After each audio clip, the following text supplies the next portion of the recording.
pleasing achievement.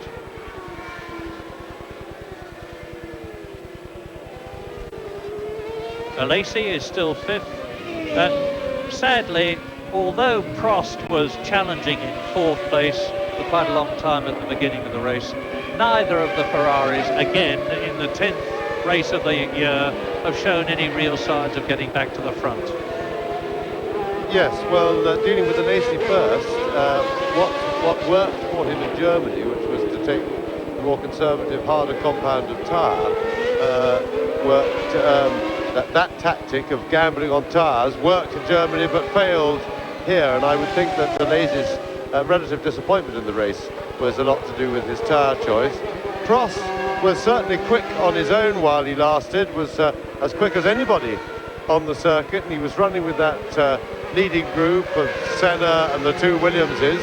But of course, when we got to the traffic, he dropped back, and he never really looked, once we got amongst the traffic, as if he was going to be a feature in the battle for the outright lead, although he was always going to be there. And then of course his car let him down, an apparent mechanical failure, and that was the end of it for Alain Prost. But for speed they didn't look too bad, but they never really looked to threaten. But Senna still now looking very comfortable indeed, taking it easy, and I'm sure he will now be watching his fuel readout with some trepidation, and not trusting it an inch, I wouldn't have thought. I should think he'll be on maximum batten down, use as little fuel as possible for the last couple of laps. Yes, here. He's had two bitter experiences in Germany and Britain, where his computer readout told him he was all right, and the result told him he was all wrong. 4th place in Britain and 7th place and no points in Germany. But he's on his last lap but one now. He's about to start his last lap. And he can take it very, very steadily indeed, because he's some 12 seconds ahead of Nigel Mansell. And although the recent positions between Williams and McLaren have certainly been reversed here, there is Mansell in the background starting his last lap, coming up behind Mika Hakkinen. I don't think the Williams team are actually going to be terribly disappointed, because as I said earlier on, they weren't expecting to do all that well here, and they might have had to be content with 3rd and 4th if Berger had gone better. Yes, I would hold with that, Marion, that certainly this race is not a pointer for form. It's not a pointer for form for the rest of the year. It's an interesting revival by McLaren, and certainly they are making a response to the superior speed of the Williams, but the Williams again proved that in some ways it was the quickest car here in the race, although Senna managed to drive the better tactical race, look after his tyres better and hold on for a comfy win. Williams still look strong, and they will be strong come the other races, but certainly a very good result for McLaren Honda to stem the Williams tide. Ayrton Senna has definitely slowed down on this, his last lap. You can see that the Ligier and the Lotus behind him that he has lapped twice are closing up on him, but he hasn't got to worry this time. He really could coast home now when he's into and almost out of the last corner to win his 31st Grand Prix with victory in Hungary, and to extend his World Championship lead over Nigel Mansell by 4 points. From 8 points to 12 points, and the winning margin of Ayrton Senna came down, thanks to his slow down last lap, to 4.5 seconds. Nigel Mansell has finished second, Riccardo Patrese has finished third. So we just wait now for Gerhard Berger. Well, he's home, both the McLaren's home, both the Williams home. Now it just waits for Alesi, who crosses the line in 6th position, and Ivan Capelli has finished his first Grand Prix of 1991 in 6th place to score a World Championship point.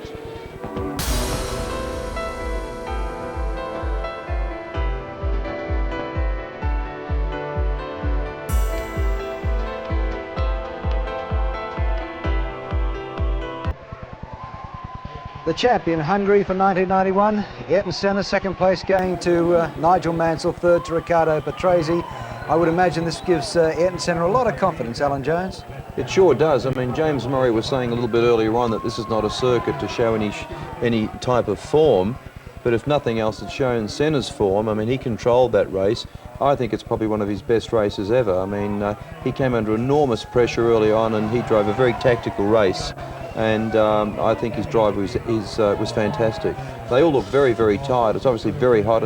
It's a very demanding circuit physically, and as you can see, they all look very, very tired.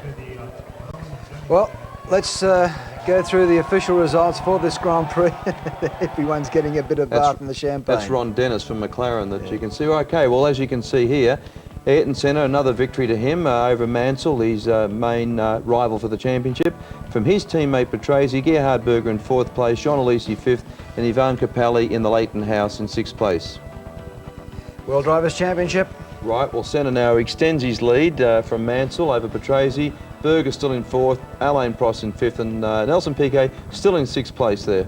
Yeah, the 12-point margin, that's a nice little buffer for Senna at this time, but a few more races to go yet, and the Constructors' Championship. Well, now McLaren Honda's jumped back into the lead by 2 points from Williams Renault. Ferrari's in 3rd, Bennett and Ford in 4th.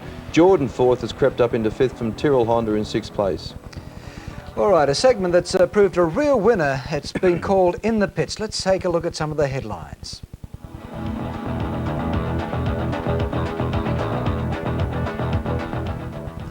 Well, this is making news overseas right now. David Brabham, he could drive in Adelaide. And what's the news there, Alan? Well, apparently there's a possibility that he might get to drive the Tyrrell Honda, which would be fabulous news for Australians because his first attempt last year was really in an uncompetitive car. It was untried, unproved. And for him to be able to come back in a car that's got lots of miles under its belt with lots of data would be a great thing for him. And exciting news and innovations for next year's racing calendar. Well, the Formula One changes for 1992, what are they, Alan? Well, apparently there's a big chance that the South African Grand Prix might be reinstated. Now, forgetting political arguments aside, it's a great circuit. I mean, Kyle Army is one of the all-time great circuits as far as I'm concerned. It's very high, it has a bit of everything, very high sweeping corners, sharp hairpins. It's just a great circuit to race on and always produces good racing. That would replace an existing circuit?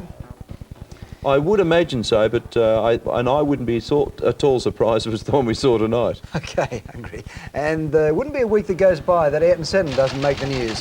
He goes automatic. Yeah, well, apparently they're about to try an automatic gearbox. So far this year, they've spent something in the region of $20,000 on testing alone. Yeah. And now 20 million. 20 million, yeah, sorry. And now they're about to embark on an automatic gearbox, so I don't know how much that's going to cost them extra. Well, there might be a bit of a recession worldwide, Alan, but there's still a lot of money going around in Formula One. We might see a new manufacturing business next year, new engine.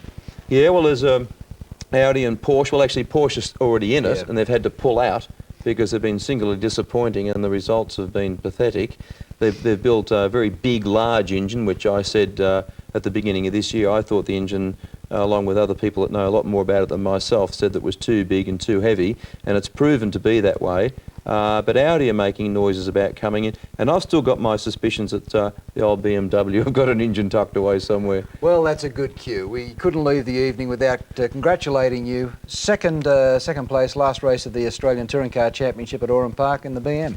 Yeah, it was a great result because it means that we've finished 3rd and 4th in the championship, and Yokohamas have got 1st, 2nd, 3rd and 4th in the championship, and they only had tyres on 4 cars, so that's not a bad result. No, we're all chuffed. So there might be a bit of snow on the roof, but the fire hasn't gone out. Is that what you're telling me? Well, hopefully.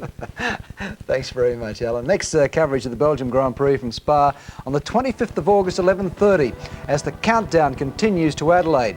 Now, for all you night owls keen on golf, and who isn't right now, the final round of the US PGA Championship live from Indiana at 3:30 this morning with Ian Chappell. And don't forget Wide World of Sports Winter Weekend next weekend from Perisher Valley. Jonesy, what do you like on skis? Hopeless. Well, you better not turn up then. Thanks for your company tonight. And next time you'll be joined by your big mate, Darryl Eastlake. Yeah, well, he's down enjoying the snow now, isn't he? Yeah, he'd be, well, he hates a good time, doesn't he? Oh, yeah, loads of it, yeah. Until we meet again, good night.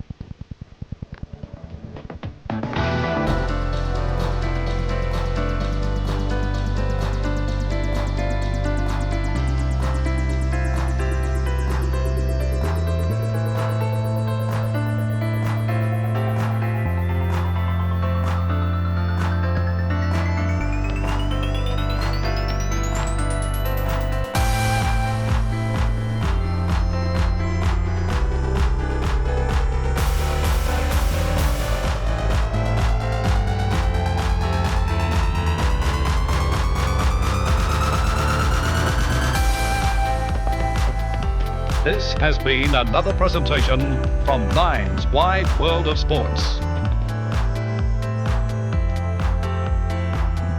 The 1991 Formula One motor racing telecast, sponsored by Gillette, Toyo Tires, Castrol GTX2, Carlton and United Breweries and 7-Up.